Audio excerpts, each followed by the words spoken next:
இன்றைய நாளிலும் நாம் பார்க்க இருக்கிற அதிகாரம் 6ஆம் அதிகாரம். கடந்த நாட்களில 4, 5 அதிகாரங்களை குறித்து வாசித்தோம். 4ஆம் அதிகாரத்துல பரலோக காட்சியை கண்டோம். 5ஆம் அதிகாரத்துல அவரை மகிமைப்படுத்தி துதி பாடல்கள் பாடுகிற காட்சியை கண்டோம். 3 விதமான கூட்டத்தார் பாடுகிறத நம்ம பார்த்தோம். தூதர்கள், மூப்பர்கள், சிருஷ்டிப்புகள் இப்படியாக 3 விதமான கூட்டங்கள் பாடுகிறத பார்த்தோம். 5 விதமான பாடல்களை பாடுவதையும் நம்ம பார்த்தோம். 5 விதமான பாடல்கள், சுவிசேஷ பாடல்கள், ஊழிய பாடல்கள், missionary songs, gospel songs, prophetic songs அப்படின்னு சொல்லி 5 விதமான பாடல்களை பாடினதையும் நாம் பார்த்தோம். இப்ப இந்த நாளில நாம் 6ஆம் அதிகாரத்திற்குள்ளாக வருகிறோம். அந்த 2 அதிகாரமுமே இந்த 6ஆம் அதிகாரத்துக்கு ஒரு முன்னுரையாய் அமைந்தது. இந்த 6ஆம் அதிகாரம் இனி வரப்போகிற அதிகாரங்களுக்கு ஒரு முன்னோட்டம். இப்ப இந்த பிலிம்க்கெல்லாம் ட்ரெய்லர் போடுறாங்க இல்லையா, அது மாதிரி இது இனி நடக்க இருக்கிற காரியங்களுக்கெல்லாம் இது ஒரு ட்ரெய்லர் மாதிரி இந்த 6ஆம் அதிகாரம். அப்படிதான் நம்ம இதை பாக்குறோம். இந்த 6ஆம் அதிகாரத்தை நன்கு விளங்கி கொள்வதற்கு முதல்ல நாம பார்க்க வேண்டியது தானியேலின் புத்தகம் 9ஆம் அதிகாரம். 9ஆம் அதிகாரத்தை எடுத்துக்கொள்ளுங்க. அதுல ஒரு சில வசனங்களை நான் வாசிக்கிறேன். தானியேலின் புத்தகம் 9ஆம் அதிகாரம் முதல் 2ஆம் வசனத்திலேயே நம்ம என்ன பார்க்கிறோம்னு சொன்னா, தானியேல் ஆகிய நான் எருசலேமின் பால் கடிப்புகள் நிறைவேறி தீர 70 வருஷம் செல்லும் என்று கர்த்தர் எரேமியா தீர்க்கதரிசியோடு சொல்லிய வருஷங்களின் தொகையை புஸ்தகங்களால் அறிந்து கொண்டேன். இப்போ தானியேல் அவர் எரேமியா தீர்க்கதரிசன புஸ்தகத்தை வாசிக்கும் போது அவர் அறிந்து கொள்கிறார், இனி வரக்கூடிய நாட்கள்ல நடக்கக்கூடிய நாட்கள் எவ்வளவு வருஷம் ஆகும்னு சொன்னா, எருசலேமின் பால் கடிப்புகள், அதாவது எருசலேமை குறித்த தீர்க்க தரிசனங்கள் எல்லாம் நிறைவேறதுக்கு இன்னும் 70 வருஷங்கள் ஆகும் என்பதை அவர் அறிந்து கொண்டார். அதை அறிந்து கொண்ட உடனே அவருக்கு ஒரே கவலை ஆயிடுச்சு. அதனால அவர் என்ன செய்ய ஆரம்பிச்சுட்டாரு, அடுத்த வசனத்திலே நம்ம வாசிக்கிறோம், அவர் உபவாசம் பண்ணி ரெட்டுடுத்தி உட்கார்ந்து அழுது ஜெபிக்கிறத நம்ம பார்க்கிறோம். ஆக இப்படியெல்லாம் அவர் ஜெபிக்கும் போது அவர் கண்ட தரிசனத்தின் விளக்கத்தை தெளிவுபடுத்துவதற்காக காபிரியேல் என்கிற தூதன், இந்த காபிரியேல் தூதன் ஒரு விசேஷித்த தூதன். தூதர்கள் பல்லாயிரம் பேர் பரலோகத்தில் இருந்தாலும் ஒவ்வொருவருக்கும் ஒரு சில முக்கியமான வேலைகள் உண்டு. நம்ம இந்த வெளிப்படுத்த புத்தகத்தை வாசிக்கும் போது நம்ம அதை பார்ப்போம். ஒவ்வொரு தூதர்களுக்கும் ஒரு தூதர் கூட்டங்களுக்கும் ஒரு முக்கியமான வேலைகளை கொடுக்கப்பட்டிருக்கதான் பார்க்கிறோம். அதுல இந்த காபிரியேலுக்கு முக்கியமான வேலை என்னன்னு சொன்னா, அறிவிப்புகள், முக்கியமான அறிவிப்புகளை கொடுப்பது காபிரியேலின் வேலை. இப்ப மரியாளுக்கு அவங்க இயேசு கிறிஸ்துவின் தாயாக போறாங்க, இயேசு கிறிஸ்துவின் இடத்தில் பிறக்க போகிறாருங்கிறத அறிவித்தது காபிரியேல் தூதன். இப்படி முக்கியமான அறிவிப்புகளை சொல்லக்கூடிய காபிரியேல் தூதன் தான் இப்ப எங்க சொல்றாரு, தானியேலுக்கு சொல்றாரு. அந்த தரிசனத்தை குறித்த தெளிவாக்குகிறார். அதுல என்ன அவர் சொல்றாருன்னு பாத்தீங்கன்னா, நீங்க அதை 24ஆம் வசனத்துல இருந்து கடைசி 27ஆம் வசனம் வரைக்கும் உள்ள பகுதியில பார்க்கலாம். 24ஆம் வசனத்துல என்ன சொல்றாருன்னு பாத்தீங்கன்னா, மீறுதலை தவிர்க்கிறதற்கும் பாவங்களை, ஏன்னா அவர் அழுகிறாரு, எருசலேமுடைய நிலைமையை கண்டு, எருசலேமினுடைய முடிவை கண்டு அவர் அழும்போது அங்க அவர் சொல்றாரு, மீறுதலை தவிர்க்கிறதற்கும் பாவங்களை துளைக்கிறதற்கும் அக்கிரமத்தை நிவர்த்தி பண்ணுகிறதற்கும் நித்திய நீதியை வருவிக்கிறதற்கும் தரிசனத்தையும் தீர்க்க தரிசனத்தையும் முத்திரிக்கிறதற்கும் மகா பரிசுத்தம் உள்ளவரை அபிஷேகம் பண்ணுகிறதற்கும் உன் ஜனத்தின் மேலும் உன் பரிசுத்த நகரத்தின் மேலும் 70 வாரங்கள் செல்லும்படி குறிக்கப்பட்டிருக்கிறது. இதுதான் நமக்கு இப்ப முக்கியமா தெரிஞ்சு கொள்ள வேண்டியது. 70 வாரங்கள், அந்த காலகட்டம் ரொம்ப அவசியமா இருக்கு. இந்த 70 வாரங்கள், ஒரு நிமிஷம், ஏதோ ஒண்ணு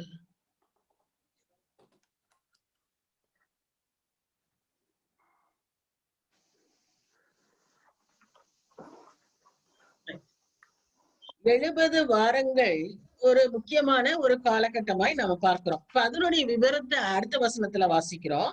இப்போதும் நீ அறிந்து உணர்ந்து கொள்ள வேண்டியது என்னவென்றால், எருசலேமை திரும்ப எடுப்பித்து கட்டுகிறதற்கான கட்டளை வெளிப்படுவது முதல் பிரபுவாகிய மேசியா வரும் மட்டும். அதாவது இங்க என்ன சொல்லப்பட்டிருக்குன்னா, எருசலேம பாபிலோனியரால நெபுகாத் நேச்சார் அந்த ராஜாக்களினால எருசலேம் தீக்கிரையாக்கப்பட்டு அழிக்கப்பட்டது. இப்ப அது திரும்ப கட்டப்படுவதற்கும் திரும்ப கட்டப்பட்டு மேசியா வருவதற்கும், அதாவது ஆண்டவராகிய இயேசு கிறிஸ்து பிறப்பதற்கும் 7 வாரம். அந்த மொத்த காலகட்டத்தை அவங்க குறித்திருக்கிறது 7 வாரம். பரலோகத்தின் time zone totally different from earthly time zone. இப்ப நமக்கு 24 மணி நேரம், 7 நாள் ஒரு வாரம், 365 நாட்கள் ஒரு வருஷம், இப்படி எல்லாம் நாம நம்முடைய காலகட்டங்களை குறித்திருக்கிறோம். ஆனா பரலோக காலகட்டம் டோட்டலி டிஃபரெண்ட். அந்த கேலண்டரே வேற. இப்ப இங்க என்ன சொல்றாரு பாருங்க, எருசலேம் பாபிலோனியர் தீக்கிரையாக்கப்பட்ட எருசலேம் கட்டுறதுல இருந்து மேசியா பிறக்கிற வரைக்கும் அந்த entire period of time is 7 weeks அப்படின்னு அவர் சொல்றாரு. 7 வாரம் அப்படின்னு சொல்லிட்டு 7 வாரமும் 62 வாரமும் செல்லும். அப்ப மேசியா பிறக்கிறது வரைக்கும் 7 வாரம். அதற்கப்புறம் மேசியா வாழ்ந்த நாட்கள் 62 வாரம் அப்படின்னு அவங்க கணக்கு போட்டிருக்காங்க. நமக்கு தெரியும் 33 வருஷம் அப்படின்னு நாம சொல்றோம். இங்க இவர் 62 வாரம் அப்படின்னு சொல்றாரு. இப்ப மொத்தமா 62 + 7 பாத்தீங்கன்னா 69 வாரம். தானியேல் கண்ட வருஷங்கள் எத்தனை? 70 வருஷம். இப்ப இது ஒரு வாரம், ஒரு வாரமும் ஒரு வருஷத்துக்காக கணக்குப்படுது. இதெல்லாம் நான் தான் சொன்னேன்ல, நம்ம கொஞ்சம் விளங்குறதுக்கு கஷ்டம். பட் இது எந்த அளவுக்கு நம்ம விளங்கி கொள்ள முடியுமோ நம்ம விளங்கி கொள்ளலாம். இது அவங்களுடைய டைம் ஜோன் டோட்டலி டிஃபரெண்ட். அப்ப இங்க நம்ம என்ன பாக்குறோம்னு சொன்னா, மறுபடியும் கட்டப்படும், ஆனால் இடுக்கமான காலங்களில் அப்படி ஆகும் அப்படின்னு சொல்லிட்டு 26ஆம் வசனத்துல பாக்குறோம். இது ரொம்ப முக்கியம். அந்த 62 வாரங்களுக்கு பின்பு, அதாவது மொத்தமா 69 வாரங்களுக்கு பின்பு மேசியா சங்கரிக்கப்படுவார். அப்படின்னு என்ன அர்த்தம்? ஆண்டவராகிய இயேசு கிறிஸ்து சிலுவையில் மரித்த சம்பவம். அப்போ 69 வாரங்களுக்கு பிறகு இயேசு கிறிஸ்து சிலுவையில் அறையப்படுவார். அந்த சிலுவையில் அறையப்பட்டதிலிருந்து இனி நடக்க இருக்கிற காலங்கள் எல்லாமே இந்த 7 காலங்கள்ல 7 வாரங்கள்ல இருக்கு. அதாவது ஒரு வாரம் 7 நாட்கள் அப்படின்ற கணக்குல வருது. இப்போ நம்ம என்ன பாக்குறோம் பாருங்க, ஆனாலும் தமக்காக அல்ல, அவர் மரித்தது தமக்காக அல்ல, நகரத்தையும் பரிசுத்த ஸ்தலத்தையும் வரப்போகிற பிரபுவின் ஜனங்கள் அழித்து போடுவார்கள். அதன் முடிவு ஜலப்பிரவாகம் போல இருக்கும். முடிவு பரியந்தமும் யுத்தமும் நாசமும் உண்டாக நியமிக்கப்பட்டது. இப்ப நடக்கிற எல்லா அழிவுகள், நாசங்கள், மோசங்கள், கொள்ளை நோய்கள் இதெல்லாம் நியமிக்கப்பட்டது அப்படின்னு சொல்லி இங்க வசனத்துல வாசிக்கிறோம். இது தானியேலுக்கு சொல்லப்பட்ட தரிசனம். அப்போ அடுத்து 27ஆம் வசனம் ரொம்ப முக்கியம். இதுல என்ன சொல்லப்படுதுன்னா, அவர், இந்த அவருங்கிறது யாரு? இந்த அவர்ன்னு சொல்றது இயேசு கிறிஸ்து இல்ல, ஏன்னா அவர் மரித்து போயிட்டாரு இல்லையா? இப்ப இங்க அவர்ன்னு சொல்லக்கூடியது யாருன்னு பாத்தீங்கன்னா, இவரைத்தான் அந்தி கிறிஸ்து என்று நம்ம பின்னால பார்க்கிறோம். அதான் இப்ப இங்க அந்த அந்தி கிறிஸ்து ஆனவர் ஒரு வாரம் அளவும் அநேகருக்கு உடன்படிக்கையை உறுதிப்படுத்தி, சோ முதல்ல அவர் செய்யக்கூடிய காரியம் என்னன்னா உடன்படிக்கை. அடுத்ததா அந்த வாரம் பாதி சென்ற போது இந்த ஒரு வாரத்தை நம்ம 7 வருஷமா கணக்கு வைக்கிறோம். அப்போ ஒரு நாளும் ஒரு வருஷம்னு கணக்கு வைக்கிறோம். நாம வேதத்துல வாசிச்சிருக்கோம், அவருக்கு ஒரு நாள் 1000 வருஷம் போல ஆனதுன்னு சொல்லி. அதனால நாம இந்த ஒரு வருஷம்னா எவ்வளவு காலகட்டம் இதெல்லாம் நமக்கு தெரியாது. ஆனா நாம இப்ப ஒரு அண்டர்ஸ்டாண்டிங்க்கு என்னன்னு வச்சிருக்கோம்னா 7 வருஷம்னு வச்சிருக்கோம் அந்த ஒரு வாரத்தை. அப்போ அந்த 7 வருஷத்துல பாதி சென்ற போது அவர் ஒரு முக்கியமான ஒரு காரியத்தை, அடையாளத்தை செய்வார். அது என்னது? பலியையும் காணிக்கையையும் ஒழிய பண்ணுவார். யூதர்கள் ஒவ்வொரு நாளும் ஆலயத்துக்கு போய் காணிக்கை கொடுப்பதும் பலியை செலுத்துவதும் அவர்களுடைய வழக்கம். அப்போ இந்த பலியையும் காணிக்கையையும் அவர் ஒழிய பண்ணுவாராம். எப்போ? இந்த 7 வருஷத்தின் நடுவே. இது ஒரு அடையாளம். அதுக்கு அடுத்துதான் அங்க என்ன நம்ம பாக்குறோம்னா, அருவருப்பான செட்டைகளோட பாழாக்குகிறவன் இறங்குவான். எங்க? ஆலயத்திற்குள்ள. அது ஒரு அடையாளம்.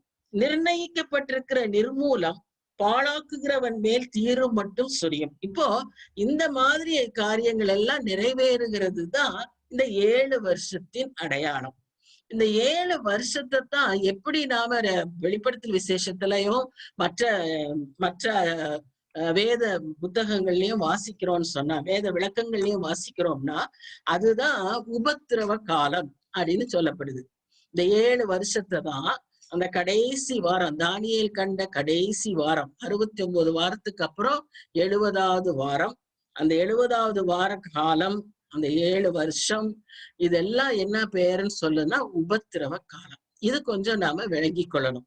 இந்த 6ஆம் அதிகாரம் ஏன் அது நான் இங்க சொல்றேன்னா, 6ஆம் அதிகாரம் இந்த உபத்திரவ காலத்துல நடக்கக்கூடிய காரியங்களுக்கு ஒரு ட்ரெய்லர் மாதிரி.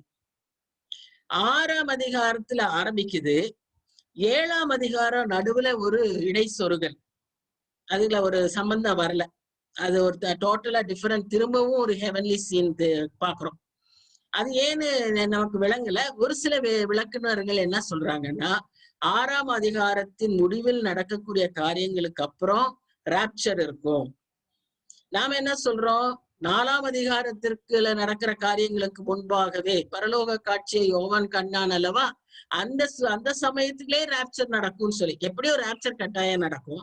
அந்த ராப்சர் சிலர் என்ன சொல்றாங்கன்னா, இந்த 6ஆம் அதிகாரத்தின் முடிவுல 6ஆம் அதிகாரத்தின் முடிவில் என்ன நடக்கும்னு சொன்னா, 6 முத்திரைகள் உடைக்கப்பட்டோம். இந்த 6 முத்திரைகள் உடைக்கப்பட்ட பின்பு ராப்சர் இருக்கும், சபை எடுத்துக் கொள்ளப்படும் அப்படின்னு சொல்றாங்க. ஏன்னா அதற்கு அப்புறம் தான் உபத்திரவ காலத்தின் துவக்கம். அப்போ அந்த உபத்திரவ காலத்தின் துவக்கத்திற்கு முன்பாக சபை எடுத்துக்கொள்ளப்படுதல்னு நம்ம எல்லாரும் தெரியும். அப்ப இந்த அதிகாரத்தின் பிரகாரம், வெளிப்படுத்தல் விசேஷத்துல சொல்லி இருக்கிற புத்தகங்களின் பிரகாரம் எப்படி வரும் அப்படின்னு ஒரு வேளை நம்ம புரிஞ்சுக்கணும்னா, சிலர் சொல்றாங்க 6ஆம் அதிகாரத்திற்கு பின்பு அப்படின்னு சொல்றாங்க. சரி, அது எப்படியா இருக்கட்டும், நாம எடுத்துக்கொள்ளப்படுறோமா அதுதான் பெரிய கேள்வி. ராப்சர்ல நாம போயிருவோமா அதுதான் கேள்வி. அது நம்ம கட்டாயம் போயிடணும்.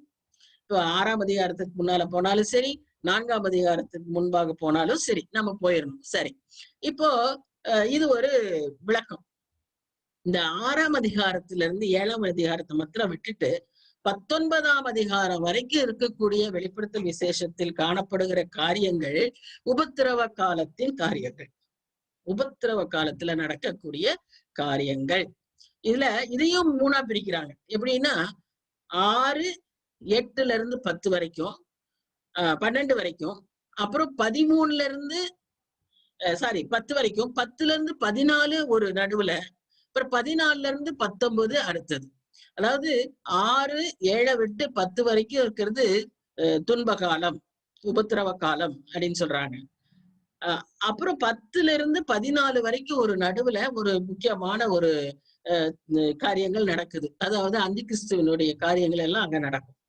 அடுத்து 14ல இருந்து 19 வரைக்கும் அந்த அதிகாரங்கள் என்னன்னா மகா உபத்திரவ காலம். இப்படி எல்லாம் இந்த காலகட்டங்கள்ல இந்த புத்தகங்கள்ல இருக்கிற விளக்கங்களை பிரிச்சிருக்காங்க. சரி, அது எப்படியா இருந்தாலும் இப்ப நாம பார்க்க போறது என்னன்னு சொன்னா 6ஆம் அதிகாரத்தின் முதல் வசனத்தை பார்க்க போறோம். இப்ப வெளிப்படுத்தல் விசேஷம் எடுத்துக்கோங்க. வெளிப்படுத்தல் விசேஷம் 6ஆம் அதிகாரம்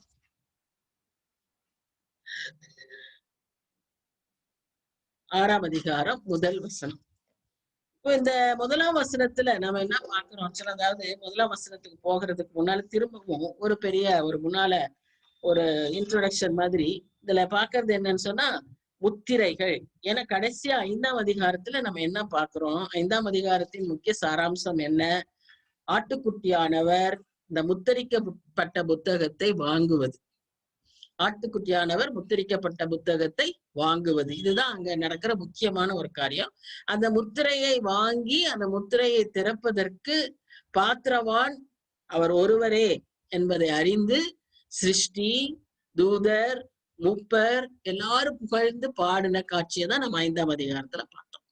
இப்ப 6ஆம் அதிகாரம் முதல் வசனம், அதுல என்ன வாசிக்கிறோம், ஆட்டுக்குட்டியானவர் முத்திரைகளில் ஒன்றை உடைக்க கண்டேன். இதுவும் நம்ம கொஞ்சம் விளங்கிக்கணும். அதான் ஒவ்வொன்னா உடைச்சாரா தெரியாது. It all happen at the time in a sequence அப்படின்னு சொல்லப்படுது. அதாவது எல்லாம் ஒரே நேரத்திலேயே நடந்ததாகவும் சொல்லப்படுது. அது ஒவ்வொன்னா பிரிச்சாருன்னு சொல்லப்படுது. நம்ம விளங்கிக்கிறதுக்கு ஒவ்வொன்னா பிரிச்ச மாதிரியே நம்ம பார்ப்போம். சரியா? அப்போ முதல் முத்திரை உடைக்கப்பட்டது. முதல் முத்திரை உடைக்கப்பட்டப்போ 4 ஜீவன்கள் பரலோக காட்சியில நம்ம பார்த்தோம் இல்லையா? மனுஷன் முகம், சிங்க முகம், காளை முகம், கழுகு முகம் கொண்ட 4 மிருக ஜீவன்களை நாம பரலோகத்துல பிதாவானவருக்கு முன்பாக இருந்ததை நம்ம பார்த்தோம். அந்த 4 மிருக ஜீவன்கள்ல ஒன்று, ஆனா இது யாருன்னு நீங்க சொல்லல, ஒன்று யோவானை பார்த்து என்ன சொல்லுதுன்னா, கம் அண்ட் சீ, நீ வந்து பார் என்று இடிமுழக்கம் போன்ற சத்தமாய் சொல்லிட்டு பாருங்க. பரலோகத்திலிருந்து வரக்கூடிய சத்தங்கள் எல்லாம் நாம பாக்குறோம். ஒன்னா இடிமுழக்கம் மாதிரி இருக்கு, இல்லையா எக்கால சத்தமா இருக்கு, இல்லையா பெரிய ஆரவார சத்தமா இருக்கு. இப்படிதான் நம்ம அந்த சத்தங்களை கேட்கிறோம். ஒவ்வொரு சத்தமுமே ஒரு பெரிய பயங்கரமான சத்தமா தான் நம்ம பார்க்கிறோம். அப்ப நம்ம இங்க பாக்குறது என்னன்னு சொன்னா, இடிமுழக்கம் போன்ற சத்தமாய் 4 ஜீவன்களில் ஒன்று என்னை நோக்கி இங்கே வந்து பாருன்னு சொல்லலாம். அப்ப இவர் ஏறி போய் பாக்குறாரு. யோவான் பூமியில இருந்தாரு, அவரை போய் மேல பாக்குறாரு. நான் பார்த்த போது இதோ ஒரு வெள்ளை குதிரையை கண்டேன். அதன் மேல் ஏறியிருந்தவன் வில்லை பிடித்திருந்தான். அவனுக்கு ஒரு கிரீடம் கொடுக்கப்பட்டது. அவன் ஜெயிக்கிறவனாகவும் ஜெயிப்பவனாகவும் புறப்பட்டான். இதுல ஒரு 4 காரியத்தை நம்ம பார்க்கணும். என்னென்ன? முதல்ல அவர் ஒரு வெள்ளை குதிரையை பார்க்கிறாரு. இப்ப இந்த குதிரைங்கிறதுக்கு முதல்ல நம்ம என்னன்னு பாத்துக்கலாம். அதுக்கப்புறம் நம்ம அந்த வெள்ளை குதிரைக்கு போவோம்.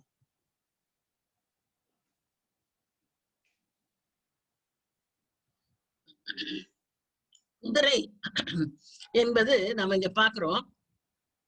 சகரியாவின் புஸ்தகத்துல 1ஆம் அதிகாரம் 7ஆம் வசனத்திலும் 6ஆம் அதிகாரம் 2, 3 வசனங்களிலும் இந்த குதிரைகளை குறித்து ஒரு தரிசனத்தும் சகரியா பெற்றிருந்தார். அவர் பார்த்த முதல் காட்சியில 1ஆம் அதிகாரத்துல என்ன பாக்குறாருன்னா, அந்த மிருது சட்டிகளுக்குள்ளே அவர் நிக்கிறதாகவும், அவர்னா கர்த்தர், ஒரு புருஷனை கண்டேன். அப்போ அவர் கர்த்தர். அவருக்கு பின்னாலே சிவப்பும் மங்கின நிறமும் வெண்மையுமான குதிரைகள் இருந்தன. ஒரு சிவப்பு குதிரை மேல ஒருத்தர் உட்கார்ந்து இருக்காரு. அதுக்கு பின்னால ஒரு மிருது செடிகளுக்கு பின்னால சிவப்பு மங்கின நிறம் வெண்மையுமான குதிரைகள் இருந்தன அப்படின்னு சொல்லி நம்ம பாக்குறத பாக்குறோம். அதே போல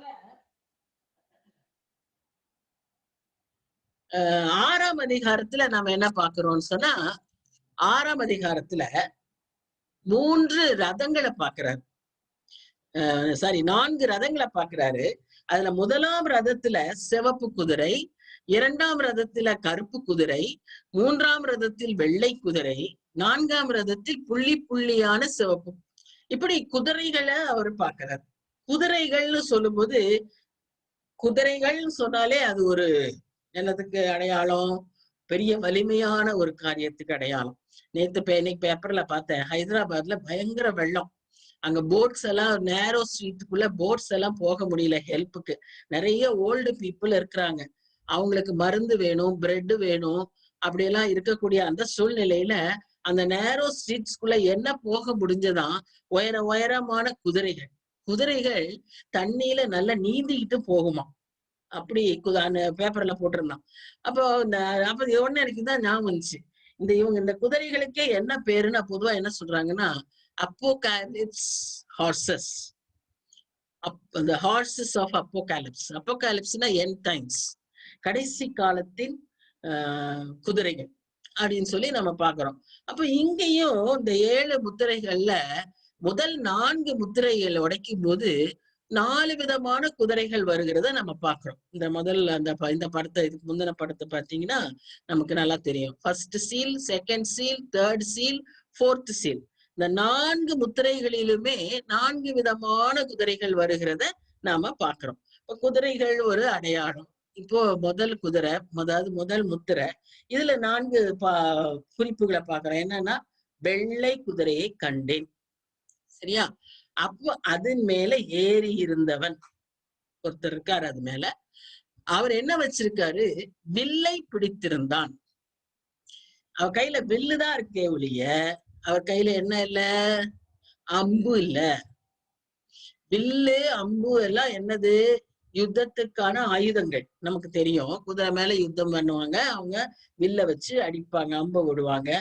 இவர் கையில என்ன இருக்கு? வில்லுதான் இருக்கு, அம்பு இல்ல. அப்புறம் இவருக்கு ஒரு கிரீடம் கொடுக்கப்பட்டது.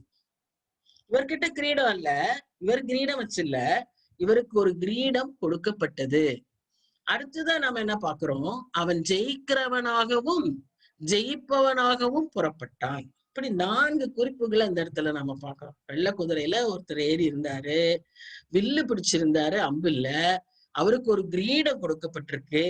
4வது அவர் எப்படி இருக்கிறாராம்? ஜெயிக்கிறவராகவும் ஜெயிப்பவராக. இப்ப இங்கேயும் நிறைய ஒரு கான்ட்ரவர்சிஸ் இருந்தது. அதாவது என்ன சொல்றாங்கன்னா, இதுதான் இயேசு கிறிஸ்து அப்படின்னு சொன்னதாக பாக்குறோம். இவர் இயேசு கிறிஸ்துவா இருக்க முடியாது என்பதுதான் 90% டிஸ்கஷன். அப்படின்னா என்னன்னா, முதல்ல முத்திரையை உடைக்கிறதே ஆட்டுக்குட்டியானவர். இயேசு கிறிஸ்துவை நாம் பரலோகத்துல இப்ப எப்படியா நம்ம பாக்குறோம்னா, ஆட்டுக்குட்டியானவராய், பாத்திரராய், ஒருவர் மாத்திரமே அது திறக்கக்கூடியவராய், அவர் தான் இயேசு கிறிஸ்துன்னு நம்ம 5ஆம் அதிகாரத்துல பார்த்தோம். இப்ப அவர் முத்திரையை உடைக்கும் போது இந்த வெள்ளை குதிரை மேல ஏறிட்டு போயிட்டாருன்னா அப்புறம் மீதி முத்திரையெல்லாம் யார் உடைக்கிறது? ஒன்று. இரண்டாவதாக, இவர் ஜெயிக்கிறவராகவும் ஜெயிப்பவனாகவும் இப்ப புறப்பட்டுட்டாருன்னா, இனி நடக்க வேண்டிய உபத்திரவ காலத்துல நடக்கக்கூடிய காரியங்கள் எல்லாம் எப்ப நடக்கும்? அவர் யுத்தத்துக்கு எப்ப வருவார்? கட்டாயமா அவர் யுத்தத்துக்கு வெள்ளை குதிரை மேல வருவாரு. ஆனா அவர் வரும்போது என்ன நடக்கும்னா, அந்த கடைசி யுத்தம், அர்மேகதான் யுத்தம், அதை செய்ய அவர் வருவார். இப்ப இப்ப முதல் குதிரையா இங்கிருந்து போகிறது யாருன்னு சொன்னா, அந்தி கிறிஸ்து. இவர் தான் அந்தி கிறிஸ்து. ஆனா இவர் தான் அந்தி கிறிஸ்துன்னு இவர் முகம் இப்படி இருக்கு, இப்படி அடையாளம் அப்படியெல்லாம் இல்ல. யோவான் தன்னுடைய எல்லா காட்சிகளையுமே அவர் நேரா எழுத முடியாததுனால, அவருக்கு எழுத தெரியாததுன்னா ஆவியானவர் அவருக்கு அப்படிதான் சொல்லி கொடுத்திருக்காரு. அடையாளங்கள் மூலமாகவே அவர் பேசிட்டு இருந்தார். அவர் சொல்றதுக்கு எல்லாத்துக்கும் அப்படியே நம்ம எடுத்துக்க கூடாது லிட்டரலா.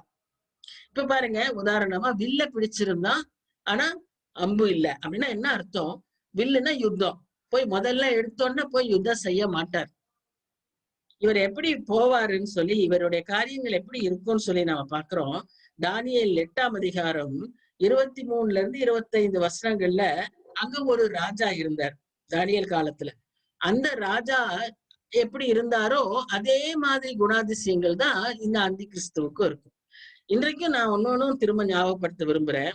அந்தி கிறிஸ்து அப்படிங்கிறவரு உண்மையான அந்தி கிறிஸ்து வருவதற்கு முன்பாக வேதத்துல சொல்லப்பட்டிருக்கு. இதே யோவான் தன்னுடைய நிருபங்களிலேயும் சொல்லியிருக்கிறாரு.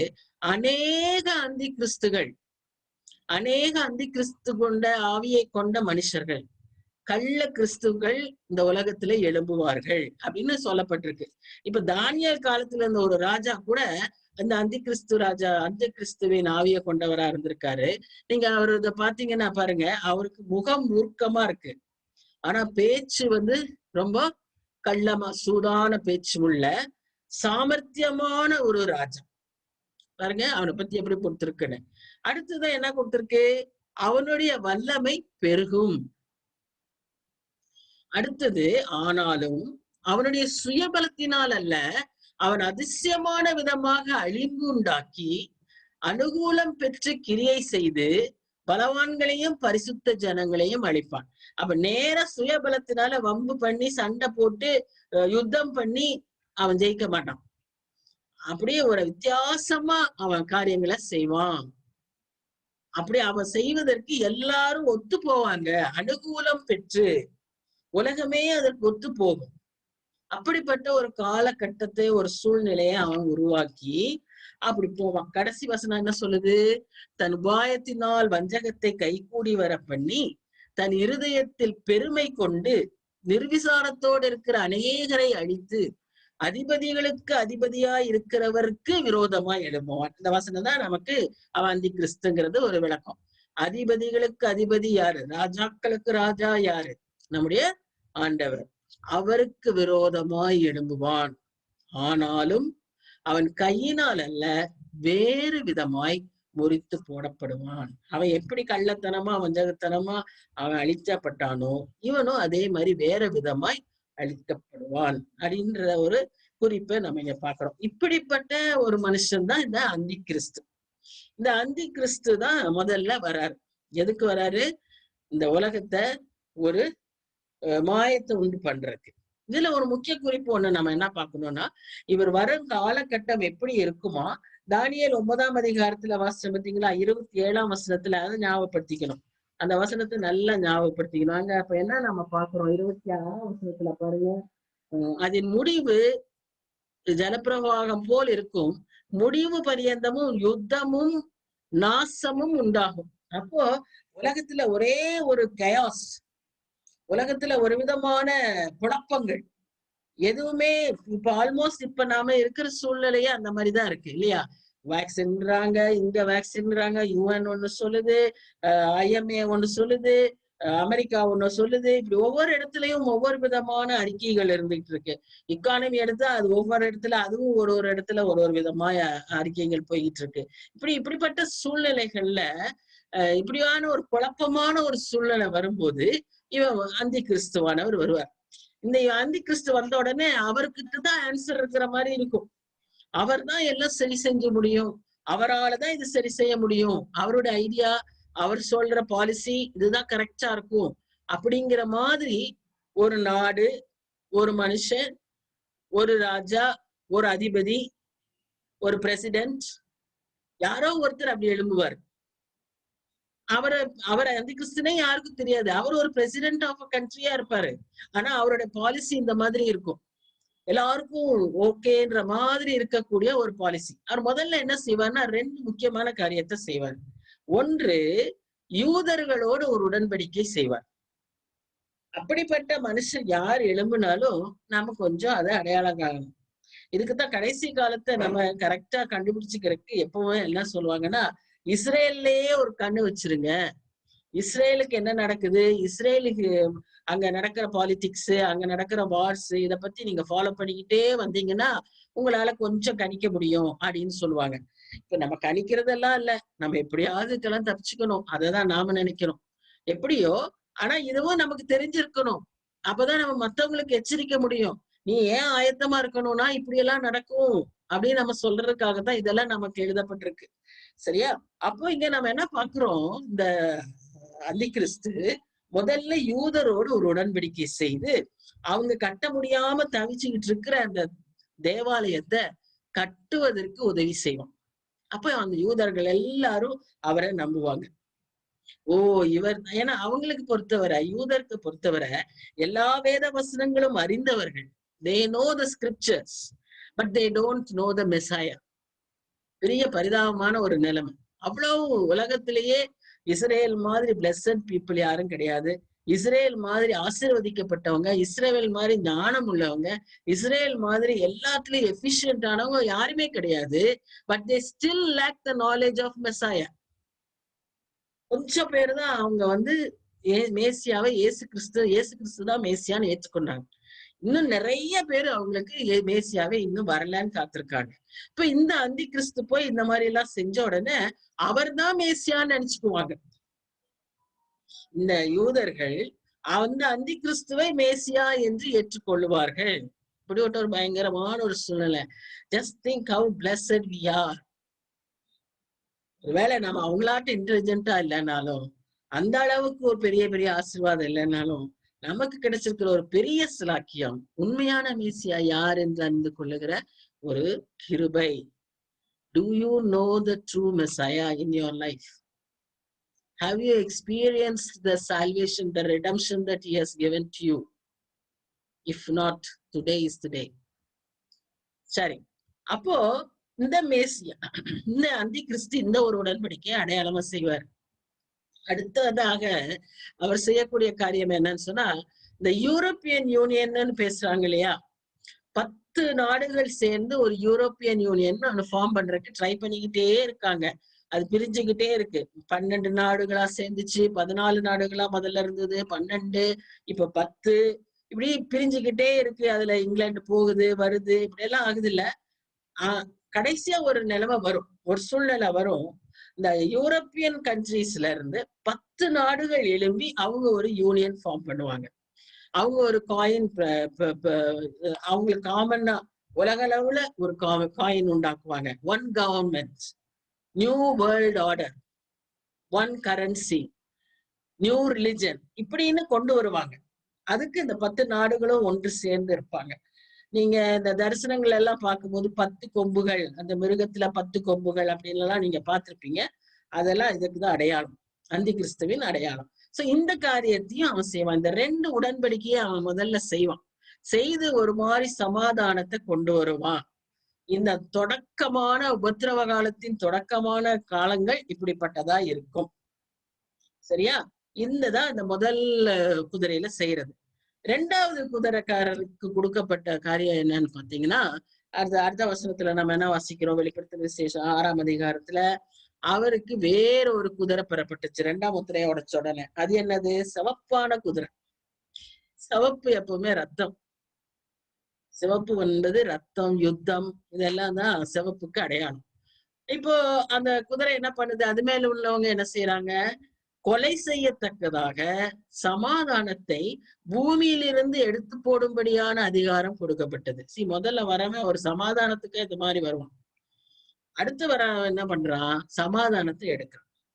அதுக்காக அவன் கையில என்னவும் கொடுக்கப்பட்டிருக்கு? ஒரு பெரிய பட்டயம். இப்ப இந்த குதிரையில வருகிற மக்கள் எல்லாம் ஏதோ குதிரையில வர ஒரு அஸ்ரீரி மாதிரி இருக்காது. சம்பவங்கள், நடக்கக்கூடிய சம்பவங்கள். திரும்பவும் சொல்றேன், யோவான் இதே அடையாளமாய் நமக்கு எழுதியிருக்கிறாரே ஒழிய ஒரு குதிரை வானத்திலிருந்து இறங்கி வரும், வந்து இப்படி யுத்தம் பண்ணும் அப்படியெல்லாம் கிடையாது. நடக்கக்கூடிய சம்பவங்களை அடையாளமா கொடுத்திருக்கிறாரு. இப்ப இன்னைக்கும் நீங்க பாத்தீங்கன்னா, இன்னைக்கு பேப்பர்ல நியூஸ்ல எல்லாம் இப்படிதான் இருக்கு. என்னது? வைஃப் ஹஸ்பண்ட அரிவாளால வெட்டி கொல்றா, தலையில கல்ல போட்டு கொல்றா, குழந்தைய கொண்டு போய் புதைக்கிறா, என்னென்னமோ நடக்குது வீட்டுல, குடும்பங்கள், சமுதாயத்துல, சர்ச்சஸ்ல, வெளிய உலகத்துல, சமுதாயத்துல பயங்கரமான காரியங்கள் நடந்துகிட்டு இருக்கிறத நம்ம பார்க்கிறோம். இப்போ எங்கேயுமே ஒரு சமாதானமே கிடையாது. எதுக்கு கொலை பண்றானே கிடையாது. பயங்கரமான கொலைகள் நடந்துகிட்டே இருக்கு. இப்படி சமாதானத்தை குலைக்கக்கூடிய காரியத்துக்கு அதிகாரம் அவனுக்கு கொடுக்கப்பட்டது. அதுக்கு அதிகாரமும் என்ன? இந்த ஃபார்ம் ஆஃப் சோடு. அவன் கையில ஒரு சோடும் கொடுத்து கொடுக்கப்பட்டதாக நம்ம பார்க்கிறோம். இன்னைக்கு இருக்கிற கால சூழ்நிலைகள் நிறைய பேர் என்ன சொல்றாங்கன்னா, இப்ப நாம வாழ்ந்துகிட்டு இருக்கிற கால சூழ்நிலைதான் வெளிப்படுத்தல் விசேஷம் 6ஆம் அதிகாரம் அப்படின்னு சொல்றாங்க. ஏன்னா இந்த சொல்றவங்க என்ன அர்த்தம் சொல்றாங்கன்னா, இதோடைய முடிவுல நம்ம எல்லாரும் எடுத்துக்கொள்ளப்படுவோம். அதுக்கப்புறம் உபத்திரவ காலம் வரும். இது உபத்திரவ காலத்தின் முன்னோட்டம். சொல்றதும் ஓரளவுக்கு உண்மையாதான் இருக்கு. இப்ப நடக்கிறதெல்லாம் பார்த்தா அந்த மாதிரிதான் இருக்கு. நம்ம அதனால எந்த நேரமும் முன்னாலேயோ பின்னாலேயோ எப்படியோ கர்த்தர் எடுத்துக்கொள்ளும் போது நம்ம போயிடணும். அதுக்கு நம்ம ரெடியா இருக்கணும். இதுதான் திரும்ப திரும்ப நான் ஞாபகப்படுத்துற காரியம். இப்போ 3வது குதிரை என்னன்னு சொன்னா கருப்பு குதிரை. கருப்புன்னு சொன்னாலே துக்கம், மரணம் அப்படிங்கிற மாதிரி ஒரு காரியம் இல்லையா? இந்த கருப்பு குதிரை வராரு. கருப்பு குதிரை வராது கையில என்ன வச்சிருக்காரா? தராசு வச்சிருக்கிறவரே பாருங்க. அந்த முன்னால வந்தவங்க எல்லாம் வேற மாதிரி இருந்தாங்க. இவர் பாருங்க எப்படி இருக்காருன்னா, இவர் பஞ்சத்துல அடிபட்டவராட்டம் இருக்காரு. ஏன்னா இவர் கொண்டு வர போறதே பஞ்சம், பட்டினி.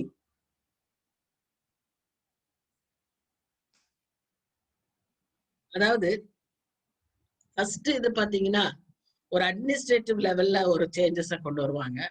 செகண்ட் இதை பாத்தீங்கன்னா ஒரு மாதிரி யுத்தம், வார், அந்த மாதிரி ஒரு காரியத்துல டிஃபென்ஸ் ஆட்டிடியூட், அந்த ஒரு இதுல வித்தியாசத்தை கொண்டு வருவாங்க. தேர்டு பாத்தீங்கன்னா இக்கானமி. இவங்க கொண்டு வர்றது என்னது? இக்கானமியில சேஞ்சஸ். இன்னைக்கு உலகத்திலேயே இந்த இக்கானமி தான், பொருளாதாரம் அடிபட்டு பொருளாதாரத்தை பத்தி தான் பேச்சோ பேச்சு. இப்ப இன்னைக்கு இதுதான் நடக்குது பாருங்க. அதுல இப்ப வசனம் என்ன சொல்லுதுன்னா, அவர் கையில ஒரு தராசு இருந்தது. அப்பொழுது ஒரு பணத்துக்கு ஒரு படி கோதுமை. இப்போ யூதர்களுக்கு ஒரு நாளுடைய வேஜ் வந்து ஒரு பணம். அப்ப அந்த ஒரு பணத்துக்கு ஒரு படி கோதுமை. அந்த ஒரு படி கோதுமைன்னு சொன்னா அந்த ஒரு ஆளுக்கு தான் அது சரியா இருக்கும். ஏன்னா அவங்க கோதுமையை வச்சு திருகையில அரைச்சு அதை வந்து மாவாக்கி சலித்து அவங்க அப்பம் பண்ணும்போது அது ஒரு ஆளுக்கு ஒரு நாள் சாப்பாடு மாதிரி தான் இருக்கும். ஒரு குடும்பத்துக்கு கூட வராது. அடுத்ததா பாக்குறது ஒரு பணத்துக்கு 3 படி வார்கோதுமை. கோதுமை வேற, வார்கோதுமை வேற. வார்கோதுமை பொதுவா அவங்க அவங்கள்ட்ட இருக்கிற மிருகங்களுக்கு கொடுக்கறது. இந்த யூத ஜனங்கள் எப்பவுமே நிறைய மிருகங்கள்னா கேட்டில், ஆடு மாடுகளை வச்சிருப்பாங்க.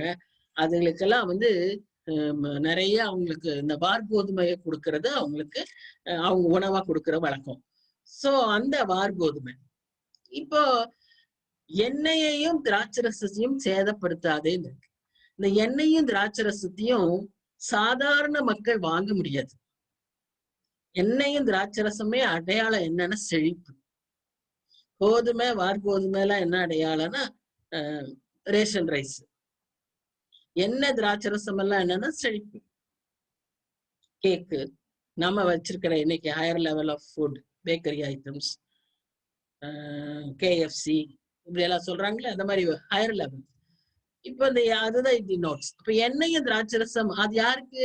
Rich people. இன்னைக்கு இதே தானே நம்ம பேசுறோம்.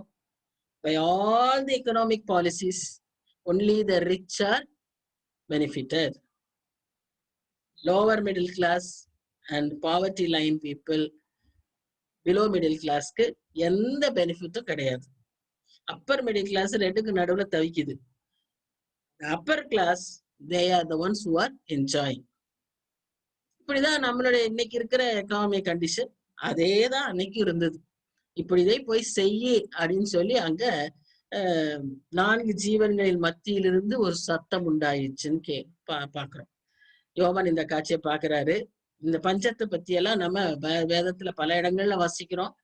இங்க எரேமியால 14ஆம் அதிகாரம் 4-6 வசனத்துல பார்த்தா மழை பெய்யாம அப்படியே தரையெல்லாம் வெடிச்சு போச்சான்.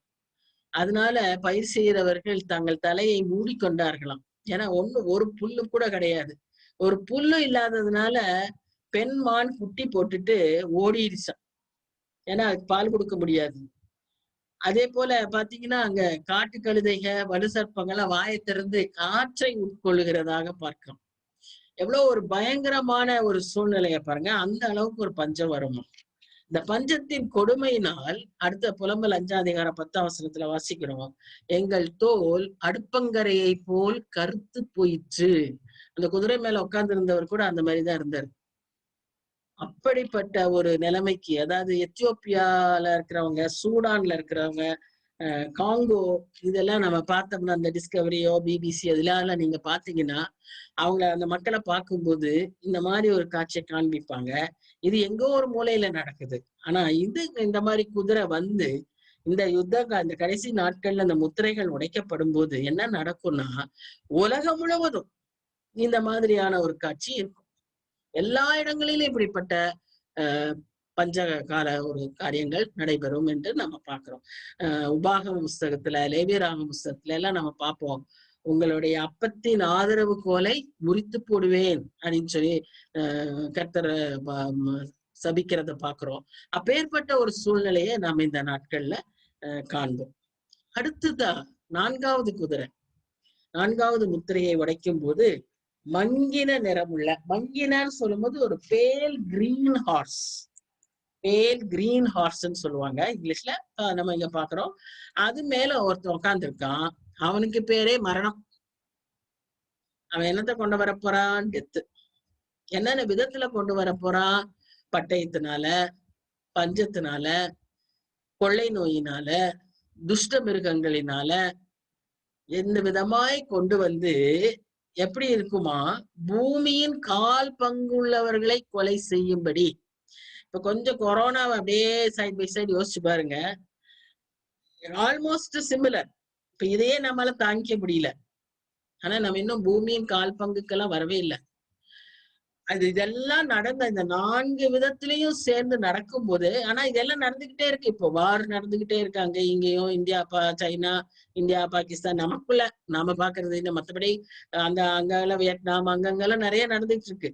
சவுத் கொரியா, நார்த் கொரியா அங்கெல்லாம் நடக்கு. இப்ப நம்ம இங்க இந்தியாவை பார்த்துக்கிட்டோம்னா இந்த சைனா, இந்தியா இங்கேக்குள்ளேயே நம்ம என்ன பாக்குறோம்? நிறைய யுத்தம் நடந்துகிட்டு இருக்குது. பஞ்சம் அந்த ஏரியாஸ்ல போய் பாருங்க, அவங்களுக்கு ஒரு இதுவும் கிடைக்காது. காஷ்மீர் இன்னுமே ஹவுஸ் அரெஸ்ட்ல இருக்காங்க. அவங்க they are not free. they are not able to even talk to others, no internet. அடுத்து பெஸ்டிலன்ஸ், கொலை நோய்கள். ஒண்ணு முடிஞ்சிருக்குள்ள இன்னொன்னு வருதுன்னு பயமுறுத்திக்கிட்டே இருக்காங்க. அப்புறம் துஷ்ட மிருகம். துஷ்ட மிருகங்கள்னால இப்ப நம்ம நிறைய பாக்குறோம். யானைகள்னால, புலினால, காடுகள்ல இப்ப நிறைய நாம இப்படிப்பட்ட காரியங்களை நம்ம பாக்குறோம். ஏதோ ஒரு ஜூல கூட அங்க ஃப்ரீயா விட்டுட்டாங்க. அந்த வைல்டு உல்வ்ஸ் அப்படியே அந்த கீப்பர்ஸ் எல்லாம் கடிச்சு தின்னதாக இப்ப நம்ம ரீசெண்டா பார்த்தோம். சோ இப்படி எல்லாம் நடக்குது. இந்த மாதிரி நிறைய நடக்கும். எவ்வளவு தூரம் நடக்கும்னு சொன்னா, பூமியின் கால் பங்கில் உள்ளவர்களை, இப்ப டோட்டல் பாப்புலேஷன்ல இப்ப 7 பில்லியனுக்கு மேல இருக்காங்கன்னா அதுல பாதின்னு வச்சுக்கோங்க, கால் பங்குன்னு வைங்க, எவ்வளவு இருக்கும்? ஆல்மோஸ்ட் 2 பில்லியன், 1 something 75 என்னமோ. அப்ப அவ்வளவு மக்கள் என்ன செய்வாங்க? கொலை செய்யப்படுவார்கள். இதற்கு அதிகாரம் யாருக்கு கொடுக்கப்பட்டிருக்கு? இந்த 4வது குதிரை. அப்ப 4வது குதிரையே வராது. இந்த மாதிரி சம்பவங்கள் நடக்கும். இப்படி இதனால மொத்தத்துல வேர்ல்டு ஸ்டாட்டிஸ்டிக்ஸ் போட்டுக்கிட்டே இருக்கான், கோவிட் ஸ்டாட்டிஸ்டிக்ஸ் போட்டுக்கிட்டே இருக்கான். இப்ப நமக்கு வேர்ல்டு லெவல்ல எவ்வளவு இருக்கு, எவ்வளவு மக்கள் அழிஞ்சு போயிருக்காங்க, எவ்வளவு மக்கள் ரெக்கவர் ஆகுறாங்க, எவ்வளவு. அப்ப அந்த காலத்துல ரெக்கவரிக்கே இருக்காது, எல்லாம் அழிஞ்சு போவாங்க. கால் பங்குள்ளவர்கள் அழிஞ்சு போவார்கள். இப்படிப்பட்ட காரியங்கள் சீக்கிரமாய் வருகிறது. இதனுடைய எல்லா முன்னோட்டத்தையும் இப்ப நம்ம அனுபவிச்சுட்டு இருக்கோம். இன்னைக்கு உட்கார்ந்து நம்ம லைஃப் அப்படியே கொஞ்சம் யோசிச்சு பாருங்க, எல்லாம் அப்படியே நடந்துகிட்டு இருக்குது. இது உபத்திரவ காலத்தின் முன்னோட்டம்னு சொல்றாங்க. அதனுடைய முன்னோட்டத்தை நாம இப்ப அனுபவிச்சுட்டு இருக்கோம். அதனால ஜாக்கிரதையா இருப்போம். ஆனா இதுலயும் நமக்கு ஒரு நம்பிக்கை என்னன்னு சொன்னா, 3/4 பகுதியை காப்பாற்றாரு. 1/4 பங்குதான் அளிக்கப்படுது. 1. 2வது, வெளிப்படுத்தல் விசேஷம் 1:18 என்ன சொல்லியிருக்கிறாரு? நான் மரணத்திற்கும் பாதாளத்திற்கும் உரிய திறவுகோல்களை உடையவராயிருக்கிறேன். அவர் தான் கடைசியா 80வது அதிகாரத்துல கடைசி நியாய தீர்ப்புக்கு அப்புறம் என்ன செய்யறாரு? மரணத்தையும் பாதாளத்தையும் அக்கினிக்கடல்ல தள்ளுறாரு. அப்போ in spite of all this, we have a hope that God is in control, even in the midst of all these things that is happening. So if you cling on to God, you will escape, you will survive. இதுதான் நமக்கு கொடுக்கப்பட்ட ஒரு பெரிய நம்பிக்கை. இந்த செய்தியெல்லாம் கேட்டாலே நமக்கு அவ்வளவு பயமா இருக்கு. ஐயோ, இது எப்ப நடக்க போகுது, அப்ப என்ன ஆகும் அப்படின்ற மாதிரி ஒரு துர்செய்தி மாதிரி இருந்தா கூட, இதன் மத்தியில ஒரு அழகான நம்பிக்கையின் செய்தி என்னன்னு சொன்னா, நான் இருக்கேன்.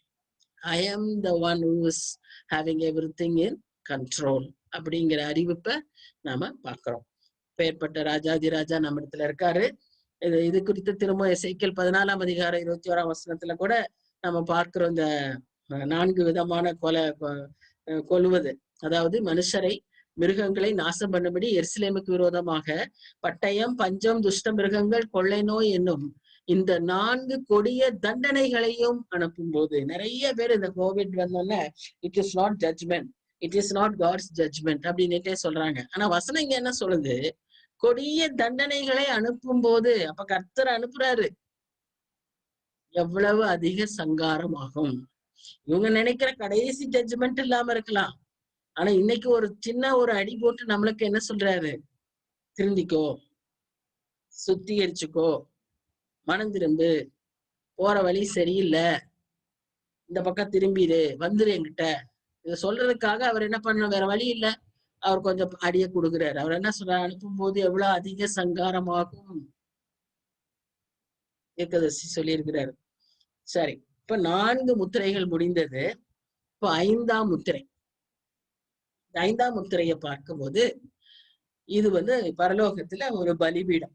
பாருங்க, பூலோகத்துல நம்ம கட்டின ஆசாரிப்பு கூடாரம், கட்டின தேவாலயம் எல்லாம் ஆண்டவராகிய இயேசு கிறிஸ்துவின் அல்லது பிதாவானவர் கர்த்தர் கொடுத்த ஒரு ஆலோசனையின்படி, இன்ஸ்ட்ரக்ஷன்ஸ் படிதான் கட்டப்பட்டது இல்லையா? அப்போ இங்க பாருங்க, அதே மாதிரி பரலோகத்துல நம்ம என்ன பாக்குறோம்னா ஒரு பலிபீடம் பாக்குறோம். ஆசரிப்பு கூடாரத்துல பாத்தீங்கன்னா முதல்ல போன உடனே ஒரு பலிபீடம் பார்ப்பீங்க, வெண்கல பலிபீடம் பார்ப்பீங்க. அதே அதே மாதிரி பரலோகத்திலயும் நம்ம என்ன பார்க்கிறோம்? ஒரு பலிபீடத்தை பார்க்கிறோம். இந்த பலிபீடத்துக்கு கீழே அந்த 5வது முத்திரையை உடைக்கும் போது என்ன பாக்குறாங்கன்னா, அந்த பலிபீடத்துக்கு கீழே ஆத்துமாக்கள் இருக்கிறத பாக்குறாங்க. இந்த ஆத்துமாக்கள் யாரு அப்படின்னு பார்த்தோம்னா, இரத்த சாட்சியாய் மரித்த ஆத்துமாக்கள். இந்த இரத்த சாட்சியாய் மரித்த ஆத்துமாக்கள் நேர பலிபீடத்துக்கு கீழே போய் இருக்காங்க. ஆனா அவங்க இன்னும் அந்த மகிமையின் சரீரத்தை பெற்றுக்கொள்ளல. அதாவது அந்த முதலாம் உயிர்த்தெழுதல்ல இன்னும் பங்கு பெறல. அந்த ஆத்துமாக்கள் அங்கேயே இருக்கு. இதெல்லாம் முதலாம் உயிர்த்தெழுதல்லாம் என்ன, அந்த மகிமையின் சரீரம் என்ன, பின்னால மறுபடியும் நான் அதை பற்றி நல்லா விளக்கி சொல்லுவேன். அதனால இப்ப ஜஸ்ட் இத இந்த அளவுக்கு மாத்திரம் யோசிச்சு அறிஞ்சுக்கோங்க. அதாவது இந்த ஆத்துமாக்கள் மரித்த விதமாகவே அங்க இருக்காங்க. இப்ப எப்படி பூமியில இருக்கிறாங்களோ, இளைப்பாறுற இடத்துல இருக்கிறாங்களோ, இங்க இரத்த சாட்சிகளுக்கு முதல் இடம் அது எங்கன்னா, நேரா தேவ பிரசன்னத்துக்கு கீழே, பலிபீடத்துக்கு கீழே பரலோகத்துல அவங்க இருக்காங்க. சரி, அப்போ இவங்க என்ன பண்ணாங்க? அங்க இருந்துட்டு அவங்க சத்தம் போடுறத கேக்குது.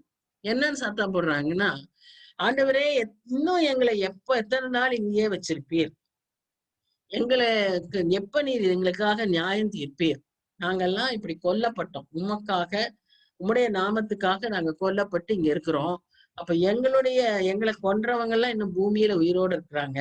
அவங்க இன்னும் அந்த மாதிரி கொடுங்கோலா ஆட்சி செஞ்சுக்கிட்டு இருக்காங்க. அவங்களுக்கெல்லாம் எப்ப நீங்க இது பண்ணுவீங்க, நியாயம் தீர்ப்பீங்க அப்படின்னு ஒரு சத்தம் கேக்குது. அவங்களுக்கு என்ன பதில் வருது? 12ஆம் வசனத்துல, இன்னும் காலம் செல்லும், இளைப்பாருங்க, ரெஸ்ட். அந்த காலம் நிறைவேறும் வரைக்கும் நீங்க இளைப்பாருங்க. ஏன்னா இங்க இத்தனை பேர் வரணும்னு பரலோகத்துல திட்டம் இருக்கு. இரத்த சாட்சிகளின் எண்ணிக்கை நிறைவேறதுக்கு ஒரு எண்ணிக்கை இருக்கு. பாருங்க, அப்ப இரத்த சாட்சிகளாய் மரிக்கிறதுக்கு ஒரு பெரிய ஸ்லாக்கியம். கிரஹாம் ஸ்டெயின்ஸ் இப்ப நம்ம ஒரிசாவில அங்க மனோகர்பூர்ங்கிற இடத்துல அவர் எரிச்சு போட்டாங்க, அவரும் அவருடைய பிள்ளைகளும். இப்படி இரத்த சாட்சிகளாய் மரிக்கிறதற்கு ஒரு பெரிய ஸ்லாக்கியம் உண்டு. அந்த மாதிரி மரித்தவர்கள் அங்க இருப்பாங்க. இப்போ அவங்க நம்பர்ஸ் எல்லாம் நிறைவேறணும், அதுக்காக நீங்க வெயிட் பண்ணுங்கன்னு சொல்லிட்டு, சரி அவங்களுக்கு ஒண்ணு செய்வோம்னு சொல்லி அவங்களுக்கு எல்லாம் என்ன கொடுத்தாரு? பரலோகத்தினுடைய உடை. பரலோகத்துல என்ன உடை? வெண் வஸ்திரம். அந்த வெண் வஸ்திரத்தை அவங்களுக்கு கொடுத்தாராம். சரியா? இன்னைக்கு நிறைய பேர் இந்த வெண் வஸ்திரம் தான் தரித்து சபைக்கெல்லாம் செல்வாங்க. காரணம் என்னன்னா, பரலோகத்துல அந்த உடைதான், அந்த வெண் வஸ்திரம் தான் அது இருக்கு. அப்படிதான் நம்ம இருக்கணும் அப்படின்னு நான் சொல்லல. பட் அது விரும்பி செய்தா அதுவும் தப்பு இல்லை. அது அடையாளம் அதுதான். சரி, இப்படியாக அங்க 5ஆம் முத்திரையில பாக்குறோம் இந்த பாவ நிவாரண பலி. இவங்க தங்களையே பலியாக, பான பலியாக ஊற்றினார்கள் அப்படிங்கிறதுதான் அங்க நம்ம அடையாளமா பாக்குறோம். அது பவுல் சொல்லுவாரு, பிலிப்பியர் 2:17 2 தீமோத்தேயு 4:6 அவர் சொல்றாரு, நான் பானபலியாக ஊற்றப்பட விரும்புகிறேன் அப்படின்னு சொல்லுவாரு. ஆனா பானபலியாக வார்க்கப்பட்டேன் அப்படின்னு சொல்லுவாரு. சோ அந்த பான பலியாக அவங்க அங்க ரத்த சாட்சிகளாய் அங்க இருக்காங்க. பாவ நிவாரண பலியிலையும் நம்ம பார்த்தோம்னா, அவங்க பாவ நிவாரண பலிக்கு காளையோ ஆட்டையோ வெட்டி அந்த ரத்தத்தை பலிபீடத்துக்கு கீழே தான் ஊத்துவாங்க. அந்த இடத்துலதான் இப்ப ரத்த சாட்சியாய் மரித்திருக்கிற ஆத்துமாக்கள் அங்க இருக்காங்க. ரத்தத்துலதான் ஜீவன் இருக்குன்னு நம்ம பாக்குறோம். அந்த ரத்தத்துக்கு அடையாளமா இந்த ரத்த சாட்சிகளாய் மரித்த ஆத்துமாக்கள் இந்த இடத்துல பரலோகத்துல இருக்காங்க. அவங்க அங்கேயே இருக்க மாட்டாங்க. அந்த முதலாம் உயிர்த்தெழுதல் நடக்கும்போது இவங்களும் உயிர்த்தெழுவார்கள். இவங்களுக்கு மகிமையின் சரீரம் கொடுத்து they'll be freed from that place. அதுக்காக தான் அவங்க வெயிட் பண்ணிட்டு இருக்காங்க. எப்ப செய்ய போறீங்க ஆண்டவரேன்னு கேட்டுக்கிட்டு இருக்காங்க. சோ இது 5ஆம் முத்திரை. 6வது, அதாவது மார்டர்ஸ், இப்படி மரிச்சவங்க அவங்க யாரெல்லாம் பார்த்தா, எப்படி அவங்க அந்த மாதிரி ரத்த சாட்சிகளா மரிச்சாங்கன்னு நம்ம பாக்குறோம். அதுதான் இங்க நம்ம போட்டிருக்கு. மார்டர்ஸ், கிரீக் வேர்டு மார்டர்ஸ்னா விட்னஸ்ன்னு அர்த்தம், சாட்சின்னு அர்த்தம். இப்ப இவங்க யாருக்கு சாட்சியா இருந்தாங்க? சத்தியத்திற்கும் ஆண்டவருக்கும் சாட்சியா இருந்தாங்க. அவங்க ட்ரிபுலேஷன் பீரியட்ல, அதுக்கு முன்னால, இந்த காலகட்டங்கள்ல எல்லாம் மரித்த ஆத்துமாக்கள் அங்க இருக்கு, waiting for resurrection and heavenly glory. So 5 முத்திரை முடிஞ்சிருச்சு. இப்ப 6ஆம் முத்திரை. 6ஆம் முத்திரையை பார்க்கும்போது வரிசையா ஒரு சில இவெண்ட்ஸ் நடக்குது 12ஆம் வசனத்துல. என்னது அது? முதல்ல ஒண்ணு நடக்குது. என்னது? ஒரு பெரிய பூமி அதிர்ச்சி. இந்த வெளிப்படுத்தல் விசேஷத்துல ஒரு 3 பூமி அதிர்ச்சிகளை நம்ம பார்க்கிறோம், முக்கியமான பூமி அதிர்ச்சிகள்.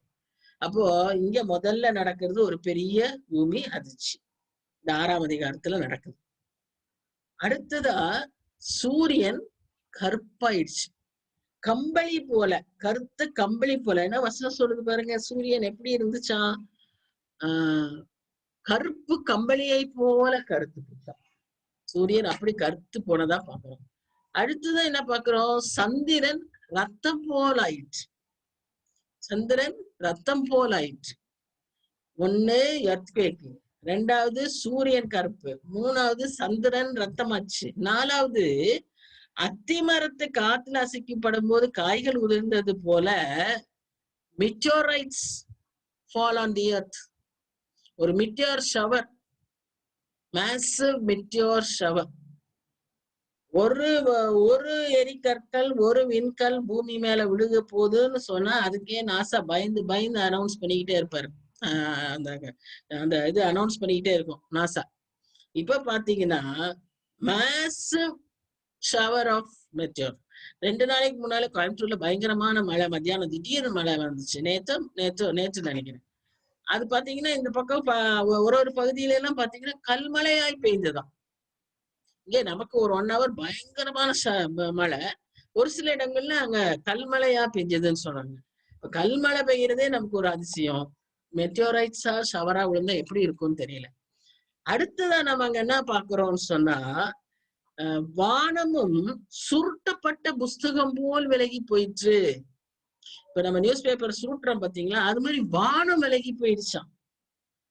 அதெல்லாம் நம்ம பார்க்கவே முடியாது, பயங்கரமான ஒரு காரியம். நட்சத்திரங்கள் பூமியில விழுந்தது. அடுத்ததான் கான்டினென்டல் ஷிஃப்ட், அதாவது பூமியே ஐலண்ட்ஸ், மவுண்டன்ஸ், கான்டினென்ட்ஸ்.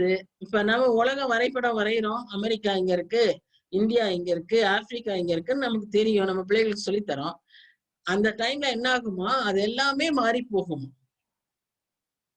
இப்படி பயங்கரமான இயற்கை காஸ்மிக் எக்ஸ்ப்ளோஷன், நேச்சுரல் டிசாஸ்டர்ஸ் இது நடக்குது. இதுதான் 6ஆம் முத்திரை. இந்த 6ஆம் முத்திரை ரொம்ப முக்கியமான ஒண்ணு.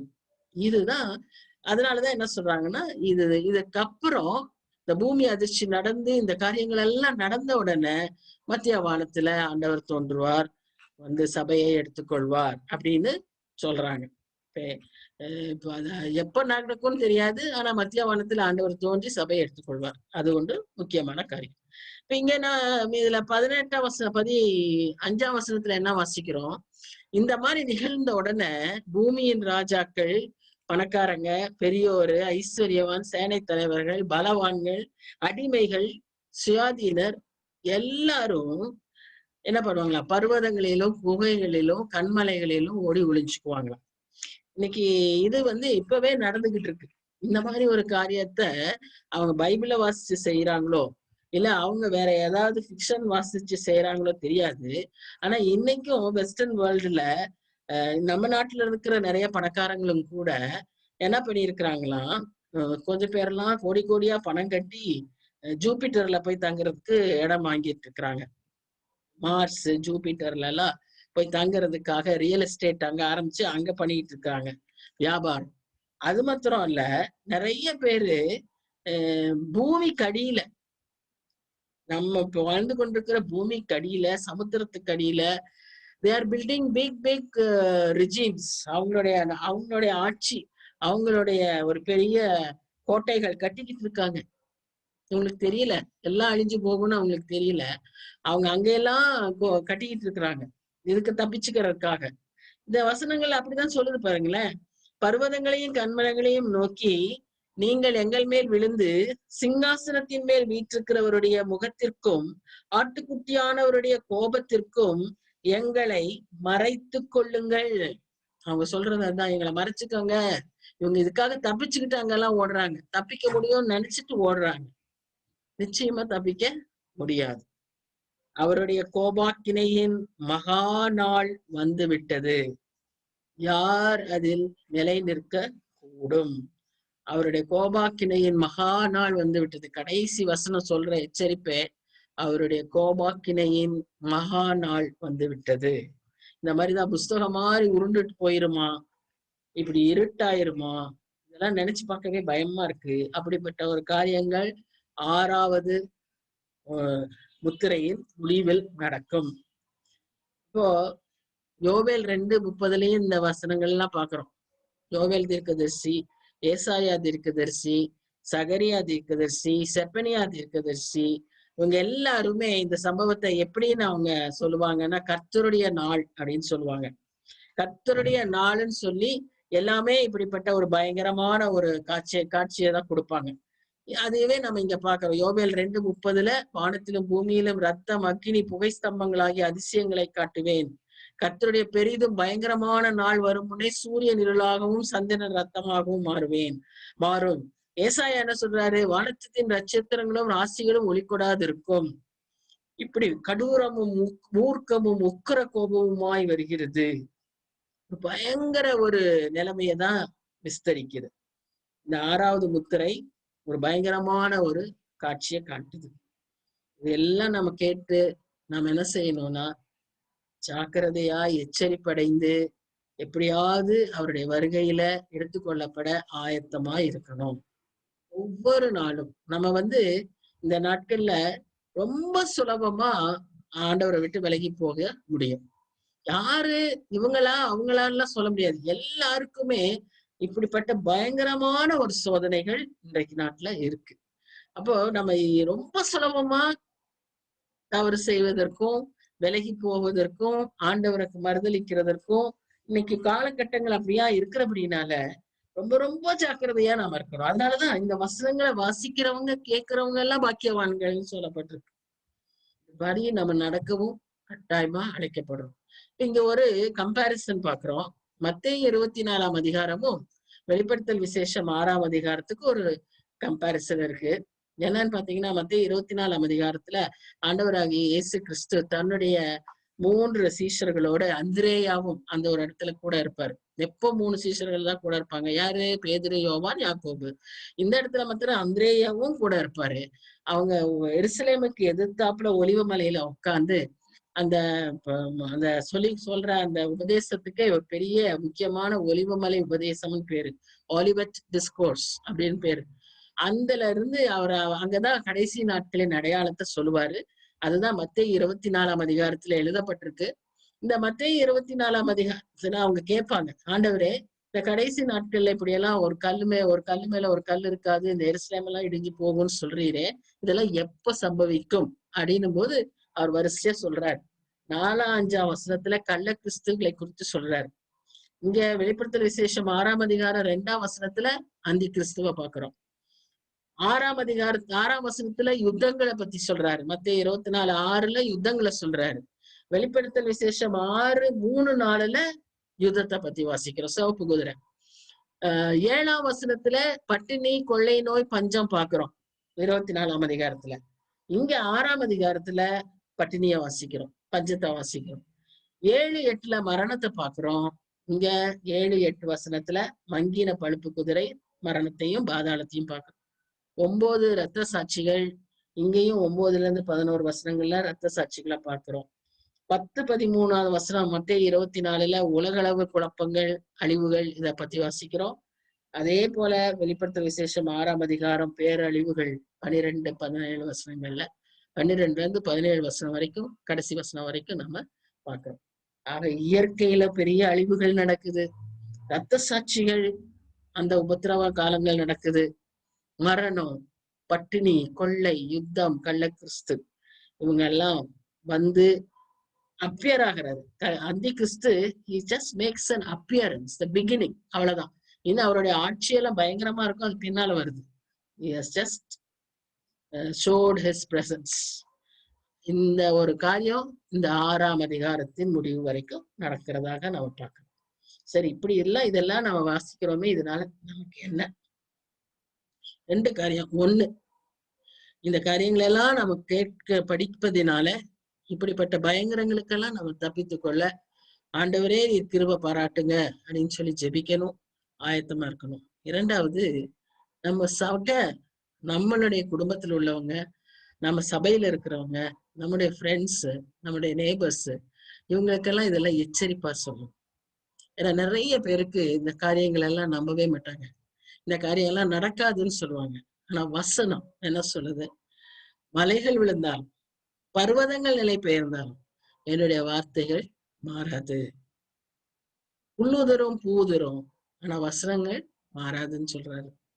அப்போ அந்த வசனங்களை அப்படியே நிறைவேறுகிற காரியங்களை நம்ம இப்ப பார்த்துக்கிட்டே இருக்கிறோம்.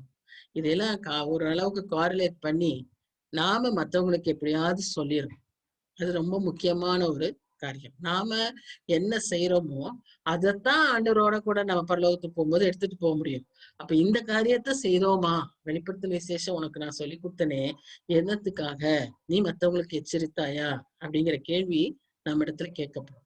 அதனால நம்ம முடிஞ்ச அளவுக்கு நம்முடைய ஃப்ரெண்ட்ஸ்கிட்ட, நம்முடைய குடும்பத்துல இருக்கிற, நம்ம சாதாரணமா எல்லாரும் கேதர் ஆகி பேசும்போது கூட இந்த மாதிரி சில விஷயங்களை, எப்ப நம்ம ரொம்ப ஜாக்கிரதையா இருக்கணும், நம்ம இப்படிப்பட்ட காலத்துல இருக்கிறோம், இதெல்லாம் இருக்கு, நீ போய் எடுத்து வாசி, இப்படி சொல்லணும்.